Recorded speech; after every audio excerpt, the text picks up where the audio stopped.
Bismillahirrahmanirrahim. Assalamualaikum warahmatullahi wabarakatuh. Bismillah, alhamdulillah, alhamdulillahi rabbil alamin. Wa bihi nasta'inu ala umuri dunya waddin. Salatu wassalamu ala asrafil anbiya'i wal mursalin. Wa ala alihi wa sahbihi ajma'in amma ba'd. Rabbi israh li sadri wa yassir li amri. Wa hlul 'uqdatam min lisani yafqahu qawli.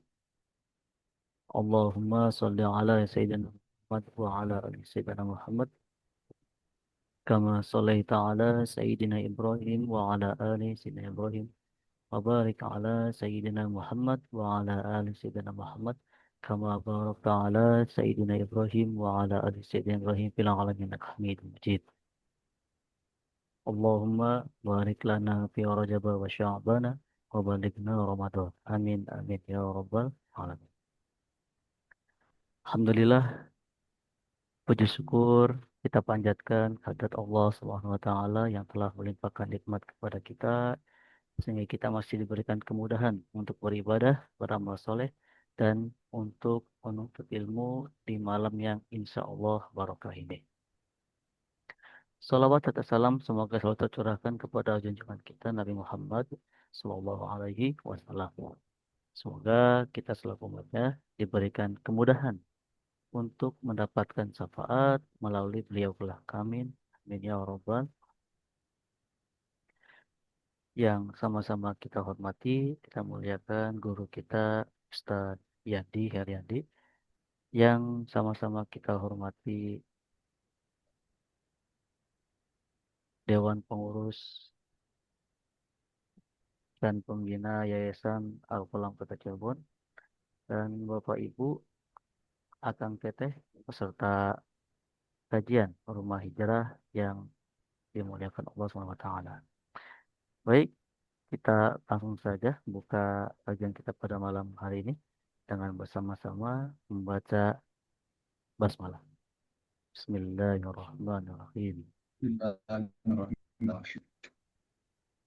Bismillah, kita tinggal menunggu beberapa hari lagi menyambut datangnya bulan suci Ramadan. Nah, tema kita pada malam hari ini yaitu tentang menyambut bulan suci Ramadan dengan sedekah terbaik kita. Inilah langsung saja kita simak bersama-sama, pelajari bersama-sama materinya yang akan disampaikan oleh guru kita Ustaz Yandi Haryandi. Padanya kami persilakan.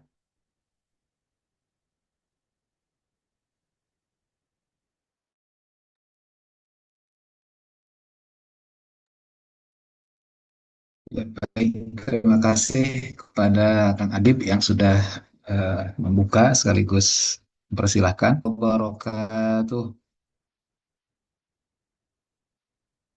Innal hamdalillah nahmaduhu wa nasta'inuhu wa nastaghfiruh wa na'udzu billahi min syururi anfusina wa min sayyiati a'malina. May yahdihillahu fala mudhillalah wa may yudlil fala hadiyalah. Asyhadu an la ilaha illallah wa asyhadu anna Muhammadan abduhu wa rasuluh. Allahumma salli ala Muhammad wa ala ali Muhammad amma ba'd. Wa qala Allah ta'ala fil Qur'anil Karim, a'udzu billahi minasy syaithanir rajim. Syahru Ramadan alladzi unzila fihi al-Qur'an hudan lin-nasi wa bayyinatin minal huda wal furqan. Yang kami hormati segenap jajaran pengurus Yayasan Al-Qalam, yang kami muliakan Bapak dan Ibu jamaah virtual kajian Rumah Hijrah yang semoga senantiasa dirahmati oleh Allah Subhanahu wa taala. Alhamdulillah, tiada kata yang sepantasnya kita sanjungkan selain kata syukur kita kepada Allah. Karena segala yang ada pada kita tidaklah mungkin bisa ataupun ada kekuatan kecuali semua kekuatan dan daya yang Allah berikan kepada kita. Mudah-mudahan kita selalu diberikan keistiqomahan di dalam beriman, keistiqomahan di dalam berislam, dan juga keistiqomahan di dalam beramal soleh. Dan semoga dengan jalan iman dan amal soleh yang senantiasa kita istiqomahkan akan menjadikan kita termasuk orang-orang yang dicintai oleh Allah Subhanahu wa Ta'ala.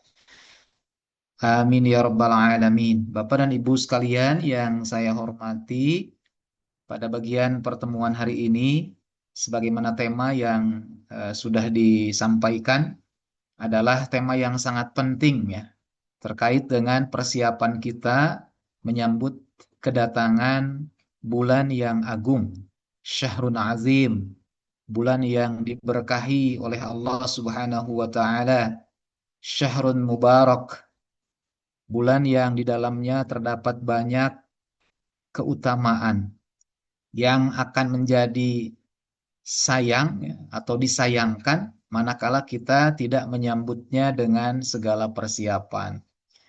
Setidaknya ada 5 persiapan penting yang harus kita lakukan di dalam menyambut bulan yang tentu diinginkan kehadirannya, dirindukan oleh setiap kaum yang beriman. Persiapan yang pertama adalah persiapan ruhiyah. Maka di bulan Sya'ban ini, mari kita siapkan ruh kita ya, hati kita. Kita bersihkan dari segala noda dan kotoran sehingga dengan kebersihan hati, dengan keikhlasan niat, kita menyongsong kedatangan bulan Ramadan untuk beribadah kepada Allah, untuk meraih hasil yang maksimal ditentukan dari kebersihan hati kita. Maka inilah bagian penting yang harus kita isi di akhir-akhir bulan Sya'ban ini dalam rangka menyambut kedatangan bulan yang mulia, yakni dengan membersihkan hati kita. Kita bertaubat kepada Allah, kita memperbaiki bagaimana kesucian hati kita agar senantiasa kita jaga. Yang kedua adalah persiapan ilmiah, persiapan ilmu. Jadi ketika menyambut datangnya Ramadan, tentu karena ibadahnya adalah ibadah tahunan, maka harus di-refresh. Harus senantiasa kita segarkan kembali, kita siapkan ilmu sehingga ibadah yang didasari kualitasnya daripada ibadah yang tanpa ilmu. Dalam Al-Quran Allah sudah secara jelas mempertanyakan dan sekaligus jawabannya adalah tidak sama. Di surah Az-Zumar ayat yang ke-9. Apakah sama orang yang mempunyai ilmu pengetahuan dengan orang yang tidak mempunyai ilmu pengetahuan? Maka jawabannya pasti adalah tidak sama. Ya, kemudian yang ketiga adalah persiapan amaliyah. Ya, menyongsong kedatangan bulan Ramadan yang harus kita siapkan sejak awal adalah apa yang menjadi target amal soleh kita, apa yang menjadi rencana ketika nanti memasuki bulan Ramadan yang kita rindukan. Makanya dari mulai bulan Rajab, ya, kita banyak berdoa kepada Allah, wa ballighna Ramadan, wa ballighna Ramadan. Sampaikanlah kami untuk bisa dipertemukan dengan bulan Ramadan. Maka persiapan ini penting ya. Ketika nanti sudah waktunya masuk di bulan Ramadan, maka kita sudah betul-betul siap secara keilmuan. Dari mulai masuk satu Ramadan, di situ ada doa. Ketika satu Ramadan hilal sudah terlihat ataupun sudah masuk satu Ramadan, maka ada doa ketika melihat hilal. Ya, gitu ya. Ini adalah bagian dari persiapan ilmu. Ya, kalau tidak belajar, tidak akan tahu bahwa ada keutamaan membaca doa ketika melihat hilal satu Ramadan. Gitu ya. Kemudian juga bagian ilmu yang lain di bulan Ramadan dalam setiap ibadahnya tentu yang harus kita siapkan.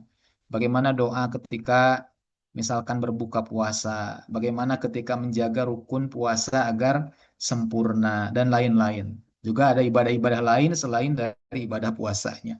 Yang keempat adalah selain persiapan ruhiyah, ilmiah, amaliyah, adalah yang penting dilakukan persiapan maliyah, persiapan harta. Nah, maka ini yang menjadi fokus kita pada bagian pertemuan ini. Kita akan fokus persiapan mal. Ya, bagaimana kita siapkan untuk bisa bersedekah dengan sedekah yang terbaik di bulan Ramadan nanti. Dan yang terakhir adalah persiapan jasadiah. Di bulan Ramadan membutuhkan fisik ya, atau jasad yang sehat, yang siap untuk beribadah dengan kuantitas dan juga kualitasnya. Nah, maka kita ini di bulan Sya'ban, terutama menjelang akhir yang tinggal berhitung hari ya. Insya Allah sebentar lagi kita akan memasuki bulan Ramadan, maka mudah-mudahan di antara persiapan yang akan kita kaji pada malam hari ini adalah persiapan maliyah, persiapan harta menyambut Ramadan dengan sedekah yang terbaik. Nah, tema yang menarik di sub judul ini adalah harta yang kita sedekahkan yang terbaik ini adalah dari kita, ya. Jadi minna, ya. Kemudian oleh kita dan kemudian pada akhirnya akan kembali untuk kita. Ya, jadi ini kayak bahasa demokrasi gitu ya. Demokrasi sedekah gitu ya.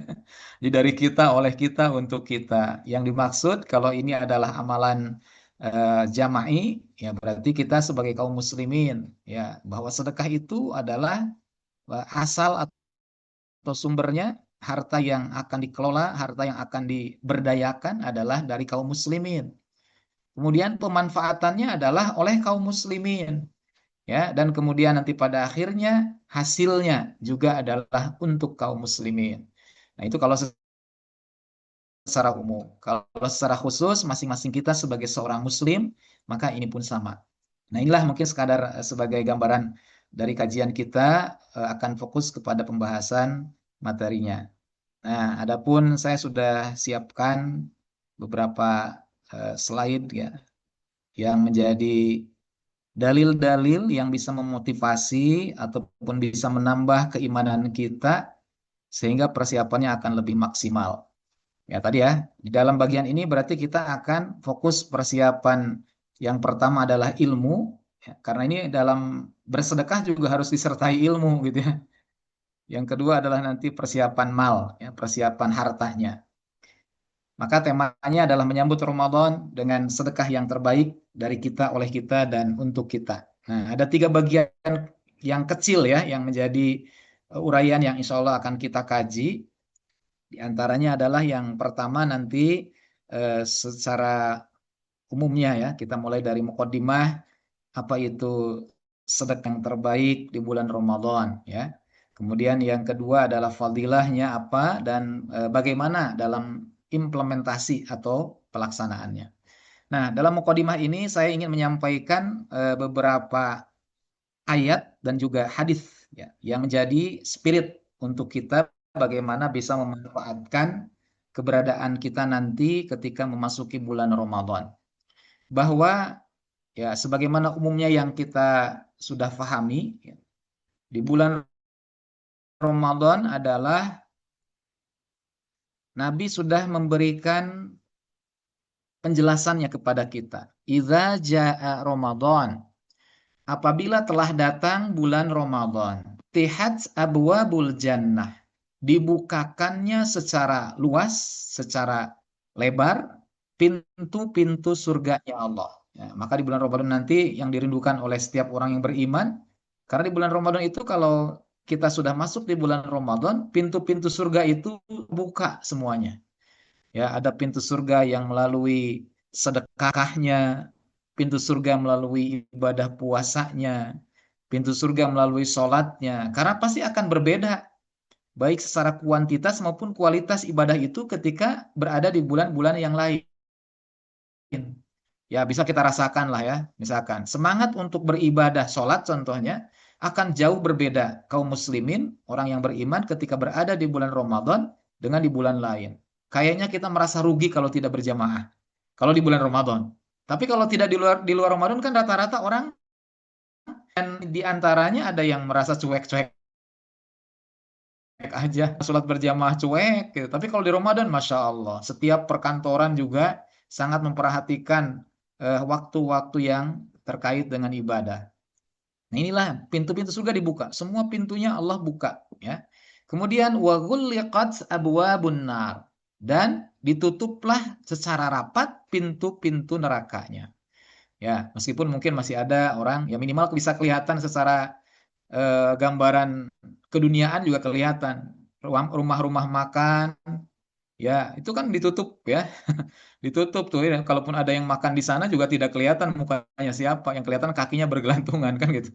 Nah, ini menunjukkan bahwa gambaran dunia pun udah kelihatan. Ya, tentu dalam pengertian pintu-pintu neraka ini adalah segala bentuk kemaksiatan akan berkurang ketika masuk bulan Ramadan. Orang akan malu kalau melakukan maksiat di bulan Ramadan. Berbeda dengan di luar bulan Ramadan. Kayaknya orang bermaksiat itu ya kayak tidak punya rasa malu. Tapi kalau sudah masuk bulan Ramadan, meskipun orang itu melakukan maksiat, dia masih sembunyi-sembunyi untuk bermaksiatnya. Nah, ini adalah gambaran pintu-pintu neraka ditutup oleh Allah. Apalagi buat kita ya. Dan yang ketiga, wasuffidatis syayatin. Dan dibelenggulah tangan-tangannya setan. Ya, jadi setan-setan itu dibelenggu artinya bagaimana pengaruh-pengaruh buruk ya, yang akan mengarahkan orang untuk bermaksiat kepada Allah itu pun semakin bisa berkurang ya, karena setan-setannya dibelenggu. Meskipun dari hadis ini adalah hadis yang sahih yang diriwayatkan oleh Sahihain Al-Bukhari dan Muslim, tetapi kemudian nanti suka menjadi sebuah eh, diskusi ya. Kalau setan dibelenggu, kenapa masih ada orang bermaksiat? Kan gitu ya. Nah, tentu setan itu kan di dalam Al-Quran surah An-Nas jelas disebutkan. Ada yang dalam bentuk minal jinnati, ya jin dalam bentuk jin yang tidak tampak, dan ada wan-nas. Nah, jadi itu yang menjadi penting, kita tidak bisa menyalahkan setan yang berbentuk jin kalau memang di dalam bulan Ramadan. Ya. Kemudian di dalam ayatnya, di dalam hadis yang lain sebelum kepada ayat ke dalam Al-Qur'an, pada hadis yang lain ini terkait dengan sedekah secara khusus ya. Kalau tadi kan dalil umum. Di bulan Ramadan pintu-pintu surga itu sangat terbuka. Nah, salah satu di antara pintu surga itu adalah pintu sedekah. Dalam hadisnya Rasulullah SAW yang diriwayatkan oleh Abdullah bin Abbas radhiyallahu anhuma, beliau bersabda bahwa adalah Nabi Shallallahu Alaihi Wasallam, karena Nabi Shallallahu Alaihi Wasallam ajwa dan nas, orang yang paling dermawan. Ajwa dan nas, orang yang paling dermawan dalam kebaikan, tajwid, gitu ya, yang paling bagus, membaguskan bacaan, namanya tajwid ilmunya, bacaan Al-Quran. Maka ajwa dan nas artinya yang paling bagus, ya, yang paling dermawan dalam ukuran kebagusan beramal harta. Nah, kemudian dalam hadis ini wa ajwadu ma yakunu fi Ramadan. Dan Rasulullah itu adalah lebih dermawan lagi ketika berada di dalam bulan Ramadan. Nah, ini adalah yang menjadi teladan ya, ataupun idola kita, bahwa Ramadan memberikan contoh keteladanan paling dermawan melebihi di bulan-bulan yang lain. Ya, mudah-mudahan ini menjadi spirit kita memasuki bulan Ramadan siap dengan lebih dermawan lagi ya dibandingkan dengan bulan-bulan yang lain ya. Jadi bagi saudara-saudara kita atau tadi kita semua yang ada di sini khususnya di bulan sebelum Ramadan kita sudah dermawan, maka mari kita tingkatkan kedermawanannya ketika memasuki bulan Ramadan.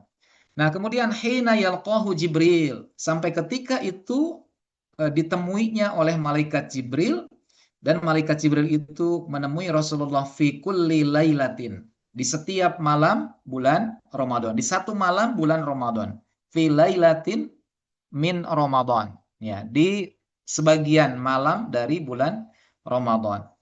Nah, yang mana pada saat itu fayudarisuhul Quran. Maka pada saat malaikat Jibril alaihissalam menemui Rasulullah sallallahu alaihi wasallam, maka beliau mentadaruskan Al-Quran, menyimak bacaan Al-Qurannya. Nah, jadi di sini kalau melihat dari hadis ini, kan kadang kurang seimbang ya. Kaum muslimin nih umumnya tadarus Al-Qur'annya semarak itu, tapi sedekahnya kurang semarak gitu. Ya, maka mestinya kalau tadarus Al-Qur'annya giatnya melebihi dari hari-hari biasanya, maka kalau pengamalan hadis ini secara sempurna, amalannya itu gabungan antara amalan sedekah dengan amalan tadarus Al-Qur'an. Ya, bukan berarti ingin mengurangi bagaimana interaksi dengan Al-Qur'an ya, tapi maksudnya adalah ingin menambahkan bagaimana interaksi Al-Qur'an yang sudah bagus itu harus juga disertai dengan bagusnya bersedekah. Nah, berarti benar pengamalan hadis ini. Jadi karena ada dua pekerjaan yang dilakukan oleh Rasulullah melalui informasi pada hadis ini, ketika malaikat Jibril menemui Rasulullah, ada dua yang dilakukan, yakni kedermawanan di dalam bersedekah dan juga bertadarus Al-Qur'an. Nah, maka ini menjadi penting yang disampaikan. Dan dalam hadis ini bahkan ada satu bentuk kalimat yang menunjukkan keseriusan ataupun sumpah fala Rasulullah Shallallahu Alaihi Wasallam, maka benar-benar Rasulullah SAW itu adalah ajwadu bil khair, yang paling bagus, yang paling dermawan dalam melakukan kebaikan, lebih daripada minar rihil mursalah, dari angin yang berhembus. Artinya manfaatnya itu adalah menjangkau banyak orang. Ya, kalau angin kan tidak membedakan antara yang baik dan yang buruk. Pokoknya semua manfaat daripada angin itu bisa dirasakan oleh siapapun yang ada dalam sekeliling atau sekitarnya. Maka itulah gambaran dari bagaimana sedekah Nabi, kedermawanannya di bulan Ramadan. Nah, kemudian ada juga dalam salah satu riwayat dari Imam At-Tirmidzi ketika ada sahabat yang bertanya kepada Nabi, apakah ataupun ayyus shadaqatu afdol gitu ya. Yang manakah yang paling utama? Ayu as-sadaqatu afdal. Jadi sodakoh yang mana yang paling utama? Qala Rasulullah SAW menjawab, afdalus sadaqah sadaqatun fi Ramadan. Bahwa sodakoh yang paling utama, afdal, adalah sodakoh fi Ramadan. Sodakoh di bulan Ramadan. Maka inilah menyambut kedatangan bulan Ramadan dengan sodakoh yang terbaik atau sedekah yang terbaik. Ini menjadi kunci yang akan kita siapkan. Mudah-mudahan kita diberikan kelapangan rezeki ketika masuk bulan Ramadan. Dari mulai awal Ramadan sampai dengan akhirnya, kita mampu mengambil kesempatan untuk bersedekah yang terbaik. Insya Allah. Nah, Bapak Ibu sekalian yang dirahmati Allah, adapun pada bagian kedua, ini yang ingin lebih membakar semangat kita untuk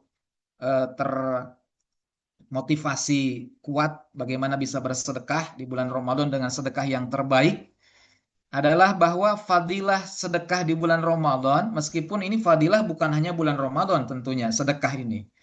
Tapi maksudnya lebih dari itu, karena tadi ajwadun nas di bulan lain juga, tapi ketika di bulan Ramadan maka yakunu ajwadu, lebih lagi ketika di bulan Ramadan. Maka keutamaan sedekah baik di bulan Ramadan ataupun di bulan yang lain tentu akan sama, tapi nilainya pasti akan berbeda. Di antaranya yang pertama adalah sedekah itu bisa mendekatkan diri kepada Allah Subhanahu wa taala. Nah, hal ini bisa kita dapatkan di dalam Al-Qur'an ya, surah At-Taubah ayat yang ke-99. Wa minal a'rabi may yu'minu billahi wal yawmil akhir. Nah, jadi ada di antara orang Arab yang mana mereka beriman kepada Allah dan hari akhir, wa yattakhidhu ma yunfiqu qurbatin 'indallahi was salawatir rasul, yang mana mereka bertanya apakah dengan berinfak itu akan mendekatkan diri kepada Allah was salawatir rasul, dan untuk mendapatkan doanya dari Rasulullah sallallahu alaihi wasallam. Nah, maka sebagai jawabannya, ala ketahuilah innaha qurbatul lahum, bahwa sesungguhnya dengan bersedekah, dengan berinfak, maka akan menjadikan dekat kepada Allah, ya, mendekatkan bagi mereka kepada Allah. Sayudkhiluhumullahu fi rahmati. Kelak Allah akan memasukkan mereka ke dalam rahmatnya. yakni surganya Allah. Ini adalah gambaran fadilah yang pertama, bahwa sedekah itu bisa mendekatkan diri kita kepada Allah. Ya, meskipun ibadah yang lain juga mendekatkan diri kepada Allah, tapi pada bagian ayat ini secara khusus terkait dengan infak. Ya, karena masalah ataupun istilah yang digunakan dalam bahasa sedekah di dalam Al-Quran kadang disebut dengan artinya sedekah dengan menggunakan kata infak, tapi ada juga yang menggunakan kata sedekah yang diartikan dengan zakat, atau bahkan ketika bersedekah kepada calon istri namanya adalah mahar juga menggunakan kata sedekah.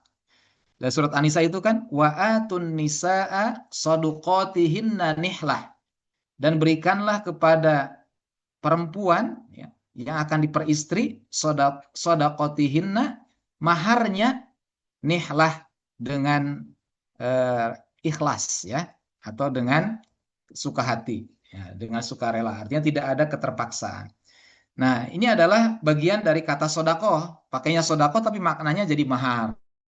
Atau juga sodakoh dalam Al-Quran maknanya menjadi zakat. At-Taubah ayat 103, At-Taubah ayat 60. Khudh min amwalihim sadaqatan tutahhiruhum wa tuzakkihim biha. Ambillah zakat. Nah, sedekah kan bahasa yang digunakan. Maka pengertian dalam ibadah harta dalam Al-Qur'an dari tiga hal yang sering kita gunakan istilahnya ada zakat, infak, dan sedekah. Maka satu dengan lainnya kadang menggunakan namanya yang tidak selalu makna yang tetap. Katakanlah kalau bicara sodakoh maka bisa bermakna zakat. Ya, jadi sodakoh itu lebih umum ya. Makna ibadah maliyah secara umum adalah menggunakan kata sodakoh. Bahkan sodakoh bukan hanya dengan harta nantinya ya. Ketika ada dalam sebuah riwayat ada sahabat yang merasa iri dengan orang-orang kaya, mereka sholat, kami sholat, mereka dapat pahala sholat, kami dapat pahala sholat. Tapi mereka dapat pahala sedekah, kami tidak dapat. Maka kata Nabi bahwa tasbih adalah sedekah, takbir adalah sedekah, tahmid atau tahlil adalah sedekah. Kullu ma'ruf sedekah. Setiap yang kebaikan itu adalah termasuk sedekah. Itulah makna sedekah itu sebagai pembuktian terhadap kebenaran imannya. Maka kata sedekah itu kan pembenaran dari kata sodik. Nah, ini maknanya bukti kebenaran imannya itu ditunjukkan di dalam kemampuannya untuk bersedekah. Yang kedua adalah ternyata sedekah itu bisa menjadi salah satu di antara cara untuk mendapatkan ampunannya Allah.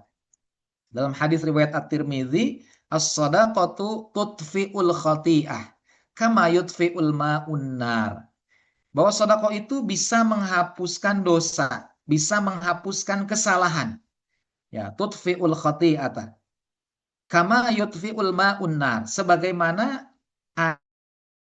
air yang memadamkan api. Nah, jadi itu adalah ilustrasinya. Jadi sebagaimana air bisa memadamkan api, maka sedekah itu bisa memadamkan atau menghapuskan dosa dan kesalahan.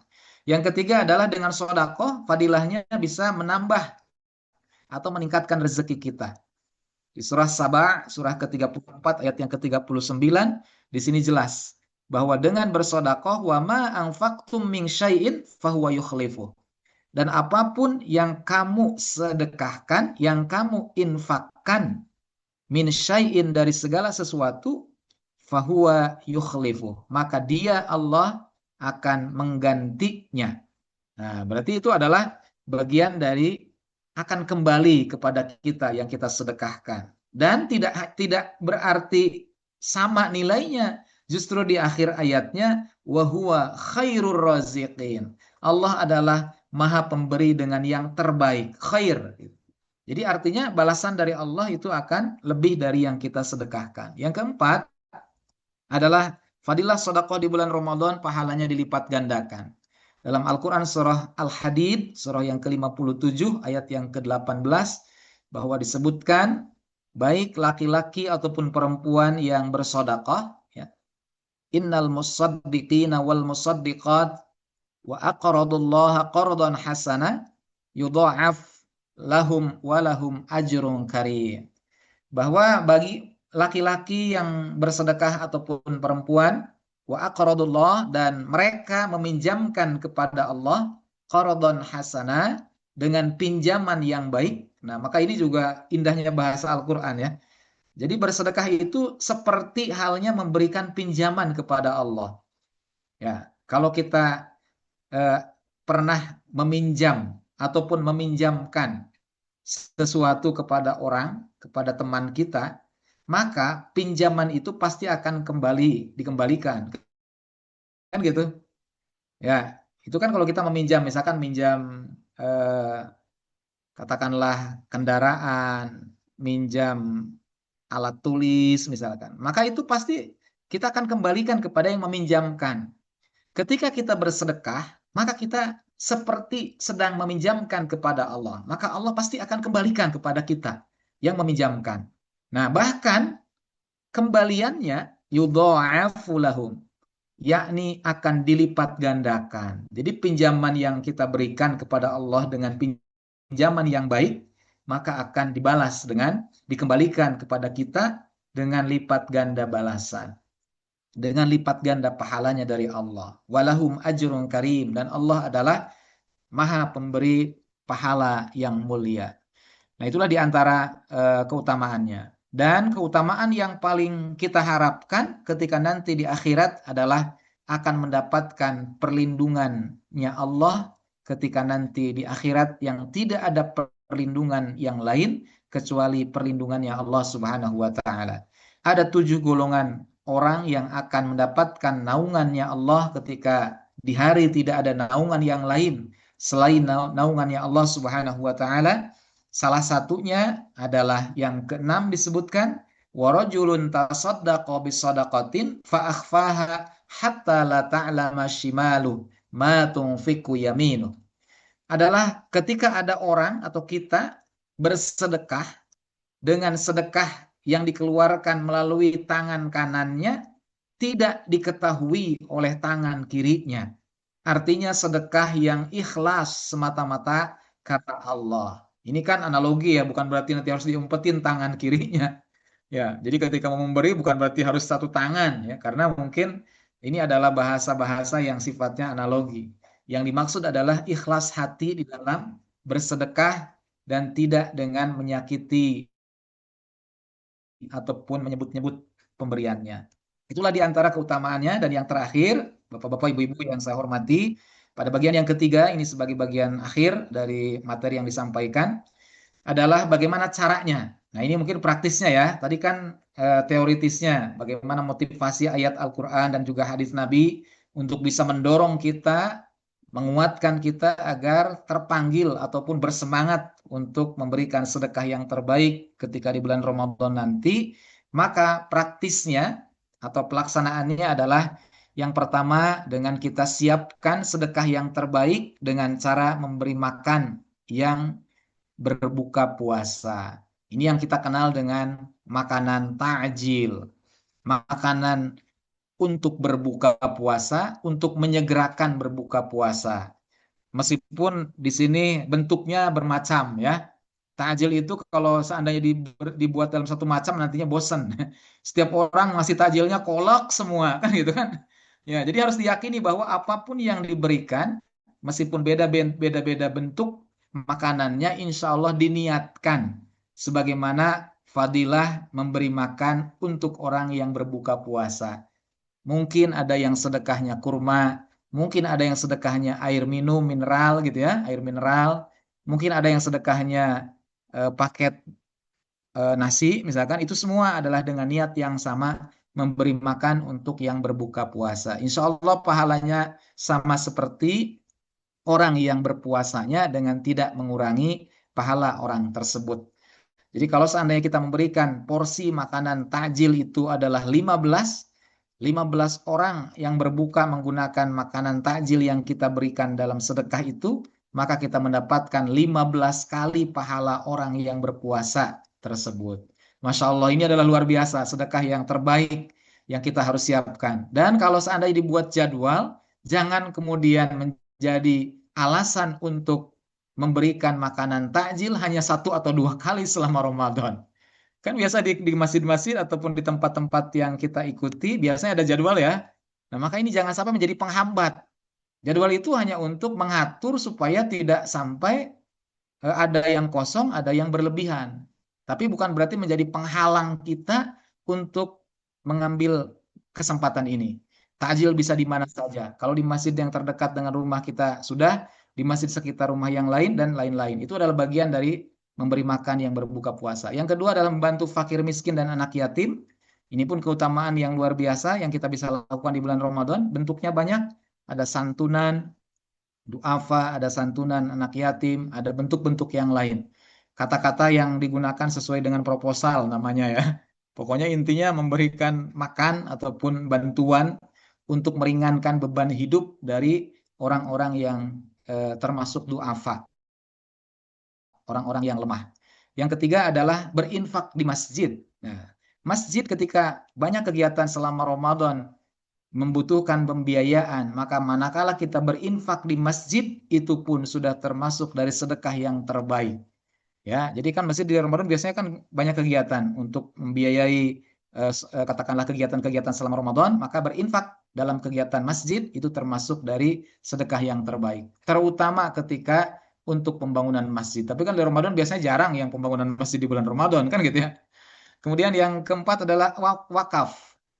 Nah, wakaf itu adalah memberikan sesuatu yang paling dicintai atau sebagian yang sangat dicintai. Ya, maka dalam ayatnya di surah Ali Imran disebutkan eh, lan tanalul birra hatta tunfiqu mimma tuhibbun. Tidaklah termasuk sampai kepada kebaktian yang sempurna atau kebajikan sehingga kalian menginfakkan sebagian harta yang kamu cintai. Inilah yang disebut harta wakaf. Harta wakaf itu adalah harta yang tentu setiap orang pasti suka. Misalkan wakaf tanah, wakaf rumah, wakaf apapun yang bisa dimanfaatkan untuk umat. Dan yang terakhir, yang bagian penting ini adalah bagaimana sedekah terbaik kita nanti salurkannya melalui lembaga-lembaga resmi dalam berzakat, berinfak, bersodakoh, sehingga kemanfaatannya akan jauh lebih bisa terorganisasi. Kadang-kadang kan kalau ngasihnya atau ke perorangan mungkin bisa jadi numpuk di satu orang. Tapi kalau kita mengasihnya atau kita menitipkannya ke lembaga-lembaga yang bisa dipertanggungjawabkan, insya Allah kemaslahatannya akan jauh lebih luas. Ya, di sini tidak disebutkan secara khusus, pokoknya mau kepada lembaga zakat ataupun badan zakat milik siapapun. Kan kadang di setiap institusi atau lembaga itu punya UPZ-nya sendiri ya. Maka nanti disinilah bagian dari perintah Allah. Kenapa? Karena kalau tidak dengan lembaga nggak mungkin ada hak amil kan gitu. Jadi pengamalan dari 8 asnaf itu adalah menjadi bentuk secara tidak langsung bahwa dalam memberikan zakat, infak, dan sodakoh lebih baik ketika diserahkan kepada lembaga yang mengelolanya.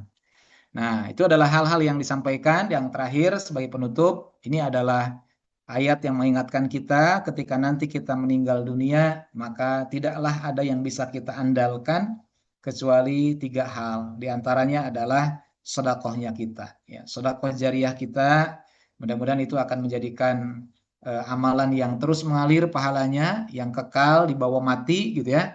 Sehingga mudah-mudahan ini akan menjadikan jalan kita mendapatkan kemudahan dalam kehidupan kita berikutnya. Wallahu a'lam bishawab. Terima kasih dan semoga bermanfaat dari yang disampaikan. Mudah-mudahan nanti kalaupun ada bagian yang kurang mungkin bisa disempurnakan dengan sesi yang kedua. Terima kasih dan mohon maaf. Nasrul minallah fathun qarib. Assalamualaikum warahmatullahi wabarakatuh. Waalaikumsalam warahmatullahi wabarakatuh. Turun sampaikan kepada kita Ustaz Yandi, Yandi yang telah menyampaikan materinya. Bismillah, kita lanjut ke sesi yang kedua, yaitu diskusi dan tanya jawab. Seperti biasa, dipersilakan kepada para peserta kajian yang ingin bertanya, silakan bisa menuliskan pertanyaannya di kolom chat Zoom atau bisa juga menyampaikan langsung dengan mengaktifkan mikrofonnya. Baik, silakan Bapak Ibu.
Sekali lagi, kami persilakan kepada peserta kajian yang ingin bertanya, bisa tuliskan di kolom chat Zoom seperti biasa, atau bisa juga bertanya langsung dengan mengaktifkan mikrofonnya. Mangga, Bapak Ibu.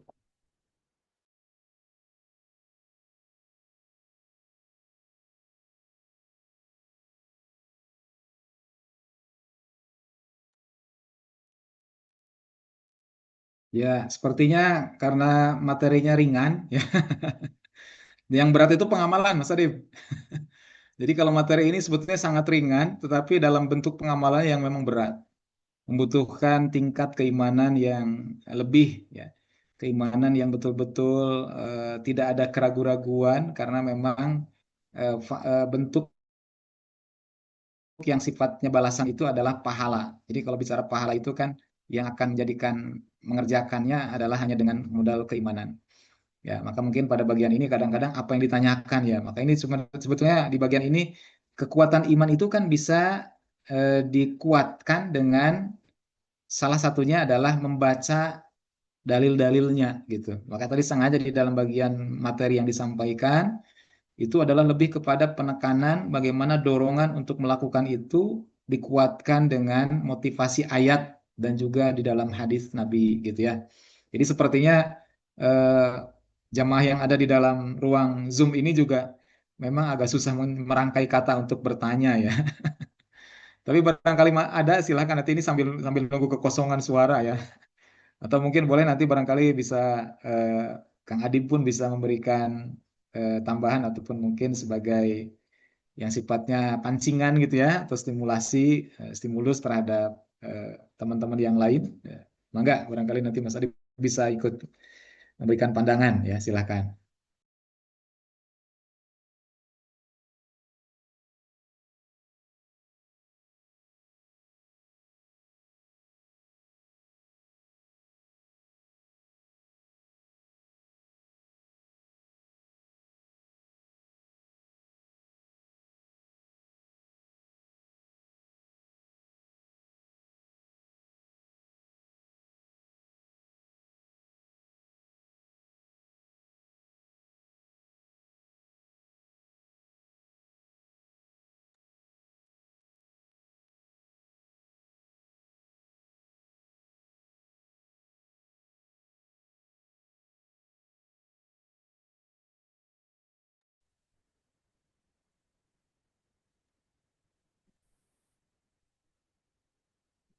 Cek.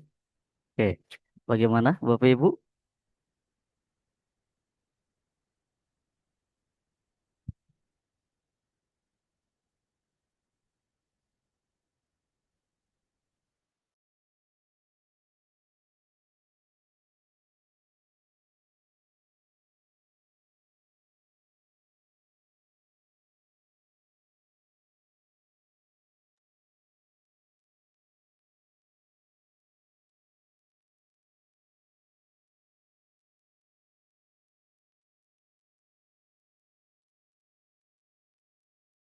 Menuju Ramadan kita tinggal beberapa hari lagi berarti ya Pak Ustaz.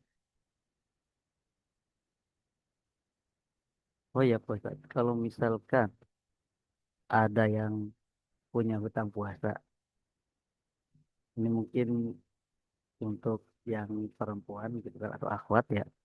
Kalau misalkan ada yang punya hutang puasa, sedangkan ketika dikodok itu belum semuanya terselesaikan gitu di tahun ini.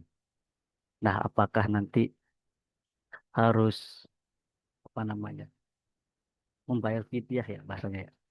Nah, kalau misalkan teknisnya untuk membayar fidyah itu seperti apa, terus penyalurannya itu seperti apa, ataukah bisa juga seperti yang Pak Ustadz sampaikan sebelumnya, yaitu melalui lembaga tertentu gitu.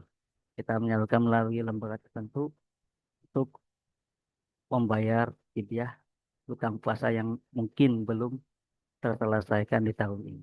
Karena kita kan tinggal menghitung hari lagi ya, mungkin 1 pekan lagi ya, 7 hari atau berapa hari ke depan gitu kan. Nah, seperti itu Pak Ustaz.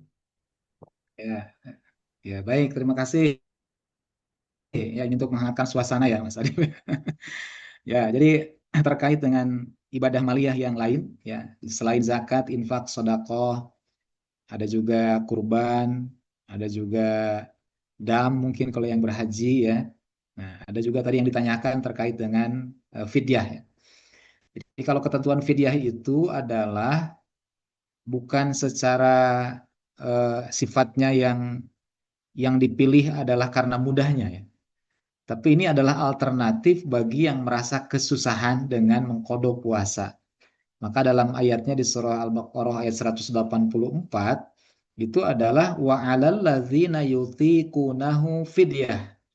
Bagi orang yang merasa berat ya untuk mengkodok puasa ya, yaitu misalkan karena kewajiban puasa kodonya itu adalah 30 hari full misalkan. Ya, contohnya adalah ibu hamil dan menyusui gitu ya, ketika hamil 9 bulan, kemudian nifas, 2 tahun masa menyusui. Nah, itu kan barangkali menjadi berat dengan berpuasa, maka disitulah diantaranya yang bisa menjadi meringankan atau rukhsah. Jadi maksudnya bukan berarti ini diringan-ringankan dalam ajaran. Jadi kalau yang masih kuat dengan kodok puasa, maka sebetulnya yang harus diutamakan adalah dengan kodok puasa. Meskipun bisa jadi belum selesai di tahun berjalan, ya. Misalkan karena banyak hal yang menjadikan kendala untuk mengkodok, sampai bertemu lagi bulan puasa tahun berikutnya, maka tetap kalau memang masih dipandang mampu untuk mengkodok, maka dengan kodok itu adalah sebagai kewajibannya. Jadi nanti di sini dikembalikan kepada masing-masing orang. Ya, sebaliknya kalau orang yang sudah tidak mau mampu puasa, ya contohnya orang yang sakit menahun atau yang sudah usia lansia gitu ya, lanjut usia, maka itu bisa jadi tidak lagi kodok bentuknya tapi langsung dengan membayar fidyah. Nah, jadi sekali lagi semua syariat dalam agama bukan untuk dimudah-mudahkan, tetapi memang Allah ingin memberikan kemudahan kepada hambanya. Yuridullahu bikumul yusra wala yuridu bikumul usra. Maka disebutlah rukhsah namanya, keringanan. Jadi keringanan itu bagi yang merasa berat gitu ya. Tapi kalau yang tidak merasa berat, artinya punya kemampuan, punya kekuatan, maka tetap dengan yang normalnya dengan kodok puasa.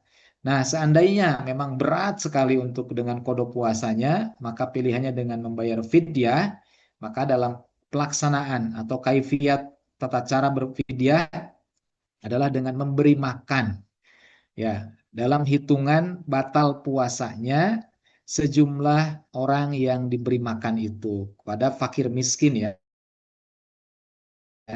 atau orang yang memang perlu diberikan makan. Maka misalkan puasanya batal 5 hari ya, atau belum bisa dibayar 5 hari ya, maka 5 hari itu berarti 5 orang ya, kaum atau fakir miskin yang diberikan makan. Jadi makanan untuk 5 orang. Nah, dalam pelaksanaannya bisa juga kalau 30 hari katakanlah bisa 30 orang dikumpulkan di satu hari, gitu ya. Berarti selesai satu hari untuk 30 orang, 30 porsi orang makanan. Kemudian bisa juga per hari, ya. Misalkan per harinya dia bayarkan berarti 30 hari nantinya. Ya itu kan teknis ya, teknisnya. Ya bisa dalam bentuknya kalau langsung ke orang atau bahkan bisa tadi melalui lembaga. Ya, tadi kalau disarankan pada bagian akhir, sebaiknya dalam pengelolaan dana-dana yang sifatnya dari umat Islam, sebaiknya dikelola oleh lembaga yang akuntabel, lembaga yang profesional, sehingga kemanfaatannya itu akan betul-betul untuk kita, ya, bukan untuk satu orang yang dikasih saja gitu. Ya kan kadang-kadang kalau tadi satu orang miskin diberi makan, ya habis kan udah selesai. Tapi ketika ada dikelola oleh lembaga kemudian dihitung 30 hari katakanlah dengan nominal per hari 45.000 misalkan, maka kalau dikalkulasikan itu akan kelihatan angkanya besar dan bisa untuk digunakan membantu orang miskin gitu yang membutuhkan modal misalkan supaya nanti bisa berubah status kemiskinannya. Nah, yang terjadi sekarang kan kadang zakat ataupun kemanfaatan yang lain diberikan secara perorangan kepada perorangan, tapi tidak mengangkat derajat ekonominya gitu. Makanya setiap tahun itu kalau pengalaman saya ketika jadi panitia zakat di RW atau di masjid UPZ ya, UPZ di masjid, itu kadang-kadang data dari RT itu setiap tahun tuh bukannya berkurang, malah bertambah gitu. Ketika minta data mana minta data mustahik yang akan diberi, malah bertambah setiap tahun. Ini menunjukkan ketidakefektifan di dalam pengelolaan dana-dana tersebut. Jadi kalau dikelola dengan baik sebetulnya ini bisa betul-betul mengangkat derajat kaum muslimin. Jadi betul-betul bobotnya akan berbeda. Hanya karena memang tadi mungkin ini kembali kepada keyakinan ya, keyakinan masing-masing kita. Jadi kadang ada di antaranya yang merasa lebih yakin atau lebih merasakan afdol gitu ya ketika langsung diberikan kepada perorangan. Padahal kalau dilihat dari kemanfaatan jangka panjangnya ya, jangka panjangnya mungkin tidak begitu bisa mengubah keadaan atau kondisi yang bersangkutan. Tapi kalau kita melihat ada orang miskin di sekitar kita, misalkan kita minta bantuan ke lembaga yang kita percayakan, dana kita masuk ke sana, itu malah bisa mengubah status kemiskinannya. Saya yakin gitu. Misalkan ya, contohnya saya misalkan membayar zakat infak sodakonya ke lembaga A. Nah, ternyata punya tetangga saya yang kondisinya butuh bantuan. Ya kan bisa mengajukan tuh kepada lembaga yang saya ikut serta dalam menyalurkan zakat itu. Nah, malah itu akan lebih besar yang mungkin bisa mengubah dalam keadaan orang tersebut. Jadi maksudnya bukan berarti kita tidak mendahulukan orang terdekat dengan kita, tapi justru maksudnya agar kita bisa memberikan sedekah yang berdampak gitu. Bukan yang konsumtif tapi yang produktif nantinya gitu. Kan bisa membantu permodalan misalkan atau bisa memberikan beasiswa untuk anak-anaknya karena kemiskinan juga bisa diubah dengan pendidikan gitu. Kan jadi itu contoh kemaslahatan atau kemanfaatan dari sedekah harta itu. Gitu ya. Jadi nanti ini terkait dengan lembaga yang dimaksud lembaga profesional ya. Jadi saya tidak mengarahkan kepada satu lembaga karena ini mungkin sangat subjektif ya. Ya tentu kalau kita bicaranya pemerintah ya contohnya Baznas lah gitu. Kalau yang secara nasional ya contohnya Baznas. Kan dalam alokasi dana Baznas diantaranya adalah untuk beasiswa. Ya, ada beberapa mahasiswa UIN juga yang dibiayai atau mendapatkan beasiswa dari Baznas. Dan itu saya termasuk salah satu yang kemarin memberi rekomendasi kepada aktivis masjid di kampung ya. Misalkan ada dia aktif di remaja masjid, dia mau kuliah ke UIN, kemudian dibuatkanlah rekomendasi untuk mendapatkan beasiswa gitu dari Baznas. Nah, jadi itu contohnya. Jadi kemanfaatannya akan jangka panjang dan itu ternyata memang luar biasa ya bisa eh, statusnya bukan hanya sebagai penerima, nanti pada akhirnya akan berubah yang tadinya mustahik menjadi muzaki gitu. Itu yang diharapkan. Begitu mungkin Kang Adib. Jadi mudah-mudahan ada kepercayaan kepada lembaga-lembaga zakat infak sodakoh di sekitar tempat tinggal kita atau di sekitar institusi lembaga kita. Karena saya juga kalau hidupnya di kampus, ada lembaga zakat sendiri di kampus. Dan itu sifatnya kan sudah memaksa ya. Contoh zakat pasti dipotong dari gaji kan gitu. Untuk zakat pasti dipotong dari gaji otomatis itu ya. Baik itu yang sifatnya zakat fitrah nanti di akhir Ramadan ataupun zakat profesi misalkan. Tapi kita pun kadang aktif di Ormas. Ormas pun kan punya lembaga zakat infak sodako. Kita pun di situ ikut membesarkan ataupun memberikan kontribusi dalam pemberdayaan harta. Intinya sih di mana sajalah ya. Yang penting masih di bumi Allah gitu ya. Kalau dia sudah di luar bumi itu sudah tidak ada arti. Gitu. Barangkali tambahannya demikian. Baik, terima kasih Pak Ustadz. Nah, kalau misalkan untuk fidyahnya itu kita keluarkan di bulan Ramadan itu diperbolehkan nggak Pak Ustadz? Karena kan mungkin karena di bulan Ramadan jadi pahala juga berlipat-lipat ganda, sedekah juga, dan mungkin bisa juga diberikan ketika tadi untuk berbuka puasa seperti itu Pak Ustadz. Ya. Jadi yang pasti syariat fidyah itu adalah adanya batal puasa Ramadan. Ya, jadi tidak bisa bayar fidyah dulu padahal belum ada kewajiban puasa gitu. Makanya kalau tahun lalu punya hutang puasa yang belum selesai, kemudian difidyahi di Ramadan tahun ini berarti bisa menjadi pengganti dari kodok puasa tahun lalu. Tapi nggak bisa kita fidyah di tahun ini, Ramadannya belum dimulai, atau katakanlah Ramadannya belum sampai 15 hari, kita sudah fidyah untuk 30 hari. Nah ini nggak bisa kayak gitu, karena adanya fidyah itu adalah sebabnya karena batal puasa Ramadan. Jadi karena satu kewajiban yang tidak bisa dipenuhi, maka ada rukhsah pengganti dari kewajiban tersebut dengan kewajiban yang lainnya. Nah, maka tadi kalau mau meraih keutamaan pahala fidyah di bulan Ramadan lebih besar, ya tentu yang dimaksud adalah fidyahnya dari hutang puasa yang memang sudah terjadi atau yang dahulu gitu ya. Tapi kalau di tahun ini bisa per hari nantinya, misalkan satu hari eh, Ramadan. Tapi ini bagi yang memang sudah diponis tidak mampu ya, tidak mampu berpuasa kodo nih. Tapi kalau masih mampu untuk kodo puasa, jangan langsung ambil fidyah gitu. Ya, jadi yang namanya tayamum contohnya nih, kan itu rukhsah nih. Tayamum itu boleh dilakukan ketika memang sudah tidak bisa ada air untuk wudhu gitu. Tapi kayak kemarin kan ada pemadaman air pemutusan katakanlah lagi perbaikan PDAM ya. Ya, ketika air PDAM tidak nyala, kemudian langsung kepada tayamum nggak bisa selama masih ada alternatif air yang lain gitu, air sanyo gitu kan, air sumur, bor, ya, itu kan tidak bisa. Meskipun di rumah kita tidak ada air karena pakai PDAM, tapi di masjid kan masih ada gitu, pakai air sumur. Nah, contohnya gitu. Jadi tidak otomatis langsung diambil rukhsah ini selama masih ada kemudahan untuk melakukan syariat yang normalnya gitu. Gitu ya. Jadi jangan sampai dijadikan tadi pilihan pertama ya, sementara tidak dengan yang secara utamanya dengan yang normal gitu.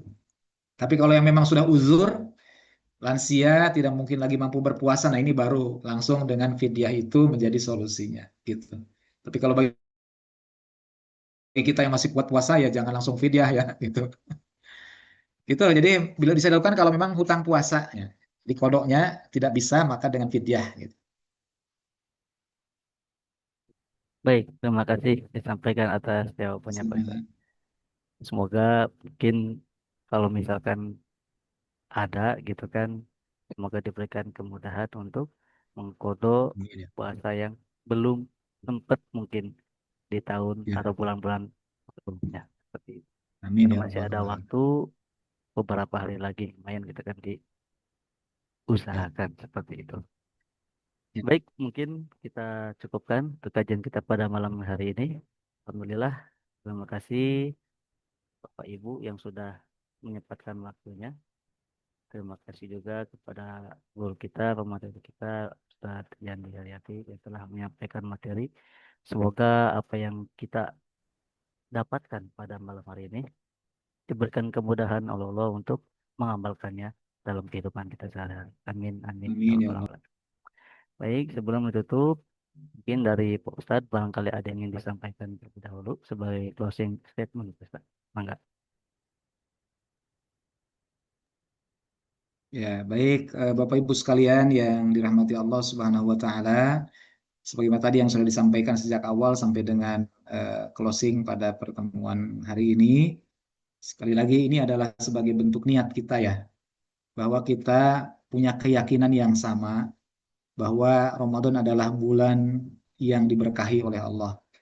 Berkah artinya adalah ziyadatul ta'ah wa ziyadatul khair. Bertambahnya ketaatan kita kepada Allah dan bertambahnya kebaikan yang kita bisa perbuat. Maka di antara ketaatan dan kebaikan atau amal soleh yang kita bisa upayakan untuk dimaksimalkan ketika nanti datangnya bulan Ramadan adalah dengan kita bersedekah.